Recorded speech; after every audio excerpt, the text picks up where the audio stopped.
రోహిత్ శర్మ ఈ ప్లేయర్ ఫామ్లో లేనంత వరకు ఎవరు ఎంత ట్రోల్ చేసుకుంటారో చేసుకోండి, కానీ ఒక్కసారి ఫామ్లోకి వచ్చాడా అపోజిషన్ ఎలాంటిదైనా వాళ్ళకి బడిత పూజే. తన మారణాయుధాన్ని ఒక్కసారి ఎలా వాడాలో అలా వాడాడంటే దీనమ్మ అపోజిషన్ ఆస్ట్రేలియా అయినా 5 సార్లు ఛాంపియన్స్ అయినా రోహిత్ దూకుడు ముందు వంగి సలాం చేసి 2 చేతులతో మ్యాచ్ ఇచ్చేయడమే. రోహిత్ శర్మ ఆడడం మొదలు పెట్టాడంటే అపోజిషన్ కెప్టెన్ కి కనీసం ఊపిరి పీల్చుకోవడానికి కూడా ఉండదు. క్రౌడ్ లో మాత్రం మాకెప్పుడు క్యాచ్ వస్తుందని వెయిట్ చేయాల్సిందే, ఎందుకంటే తను ఫుల్ ఫ్లోలో ఉన్నప్పుడు కొడితే కుంభస్థలాన్నే కొడతాడు. గ్రౌండ్ లో ఫీల్డర్స్ ఎవ్వరూ తనకు కనిపించరు. బాల్ ఎలాంటిదైనా క్రౌడ్ లో ఉండాల్సిందే.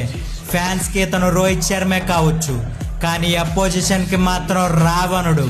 నిన్న సిఎస్కేతో జరిగిన మ్యాచ్ లో రోహిత్ శర్మ 45 బాల్స్ లో 76 పరుగులతో ప్రభంజనం సృష్టించాడు. 6 సిక్స్లు 4 4s తో చెన్నై సామ్రాజ్యాన్ని తగలబెట్టేశాడు. ఐపీఎల్లోనే ఎక్కువ సార్లు man of the match awards గెలుచుకున్న ప్లేయర్ గా రికార్డు సృష్టించాడు. మరి నిన్న రోహిత్ బ్యాటింగ్ మీకు ఎలా అనిపించిందో కామెంట్ చేయండి.